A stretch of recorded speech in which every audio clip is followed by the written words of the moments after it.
Well, welcome back. It's all the talk on X. Riley Gaines versus Simone Biles. And here's how it all started over the weekend. On Friday, Riley called out a Minnesota high school softball team for winning a state championship with a transgender pitcher. She noted in the comments that they were turned off. Congrats, she said, when you turn your comments off because your star player is a boy. Now, this post by Riley got the attention of Olympic gold medalist Simone Biles. The gymnast wrote to Riley on X, "You're truly sick. All of this campaigning because you lost a race. Straight up sore loser. You should be uplifting the trans community and perhaps finding a way to make sports inclusive or creating an all-new place where trans people feel safe in sports, maybe a transgender category in all sports, but instead you bully them. One thing is for sure, no one is safe in sports with you around."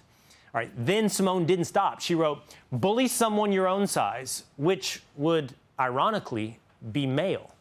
Riley fired back, "This is so disappointing. My take is the least controversial take on the planet. Simone Biles being a male apologist at the expense of young girls' dreams? Didn't have that on my bingo card. Maybe she should compete in pommel horse or rings in 2028, two male events." And then Riley said, "And the subtle hint at body shaming, please, I'm 5'5". And Riley proved it. Okay, figured I would whip out a tape measure to settle this debate. Wikipedia says I'm 5'9". Simone Biles yesterday told me to bully someone my own size and then said, ironically, that would be a man. Number one, acknowledging that there are differences between men and women. Number two, this is my 6'4" husband, the same height as Will Thomas. My back to back, what we got? 65.5 on the nose, a hair below actually. 5'5.5". 5'5", as she just proved a moment ago here on the set of The Will Cain Show. So the question, though, is what happened to Simone Biles? Back in 2017, she posted, "Good thing guys don't compete against girls or he'd take all the gold medals." So let's settle this now. Joining me on set is Outkick.com host Riley Gaines. Hey, Riley. It is good to be in studio with you where the magic happens, Will. How do you feel today? Man, I'll tell you, this past weekend was... I'll actually take you back. This happened on Friday night. So typically, I mean, I travel all the time. I'm all over the place, but I was home this weekend. I was so excited. Typically, I turn my phone off on the weekends. I spend time with my husband, my animals. Friday afternoon, get a notification on my phone. It says Simone Biles tagged you in something on X. I was like overwhelmed with excitement. Like, this is someone I've looked up to. She's a role model for me. Like, was so excited about this until I clicked on the notification. And of course, I had to read it like 5 times, click on the profile back, click on the profile, make sure it wasn't a fake profile. This was the real Simone Biles, and lo and behold, it was. As you mentioned, it has been the talk of X, really all social platforms, TikTok, Instagram, every article that has been posted. If you read the comments, Simone Biles is getting railed in them. I believe she truthfully incinerated her legacy with just 2 tweets this past weekend. It was the talk. In fact, over the weekend, I spoke to several people and I said, "Have you seen what's happening in Los Angeles?" And many occasions I got no. But they did know what was happening with Simone Biles. And the question is, why does this resonate so much? Like, let's go back. How did you, when you clicked on that from Simone Biles and you were excited and you read, it was venomous and personal right off the bat. How did you feel? It was venomous because I think venom is all the other side really has, especially, I mean, a lot of the cultural chaos, but especially the issue of men and women's sports. But even outside of the personal attacks, like, I'm secure enough to, those things don't bother me. Simone Biles saying I'm built like a man, it just doesn't hurt my feelings at all. Number one, I know I'm on the right side of history. Number two, I'm happily married for 3+ years at this point. It doesn't hurt my feelings. What broke my heart, though, and why I mentioned in my response to her that this was so disappointing, is I thought of people like my younger sister. She's 16 years old. She's an elite level gymnast. She will go on to do incredible things in her collegiate career and beyond. That's who I thought of. That's the people who look up to Simone. That's the platform that she's built and curated and developed. Those people love her. They admire her. And suddenly, again, in one tweet, and I would imagine a aim to be virtuous and inclusive and kind and compassionate, she sold out people like my younger sister. That's how I felt. That's what made me feel heartbroken. Well, you really mentioned that she's getting destroyed in the comments section. Yeah. And it is as though Simone said, what is an increasingly unpopular position that has no rational backing, that now looks to have about, at most, a 10% support in the United States. And she said, I'm going to take that. I'm going to champion this.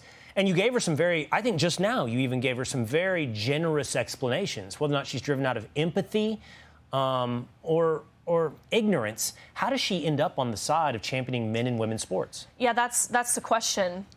Several Team USA gymnasts, actually Simone's teammates, both male and female, have reached out to me following this. Number one, telling me they fully agree with the stance that I have taken, the stance that 90% of Americans, and I would imagine 99% of elite-level athletes have, that men should not be in women's sports. It's harmful to women to allow such.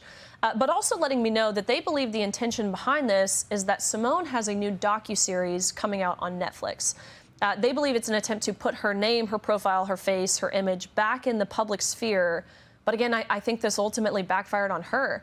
I can speak to what's happened to me. My social platforms have gone crazy in support of the stance that I've taken. I've gained hundreds of thousands of followers, again, on all platforms because of Simone and because of her personal slanderous attacks towards me. So you have to imagine the inverse has happened to Simone.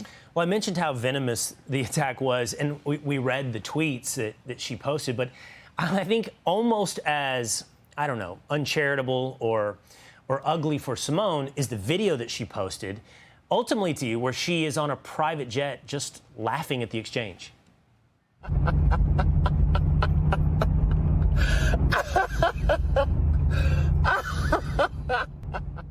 Riley, I don't know about the look from a private jet. No. Laughing at something that, again, 90% of Americans find extremely just. But the thing is, this isn't a polarizing issue if you can remove yourself from the opinions of the elite, the people who are on the private jets.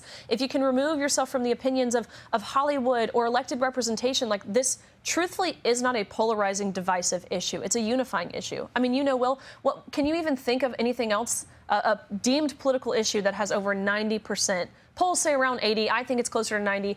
80 to 90% approval of, the general public agreeing upon. No, there's not another issue. But then you have people like Simone sitting on private jets laughing, it shows how out of touch. That's why these celebrity endorsements didn't work for Kamala Harris, to be honest with you.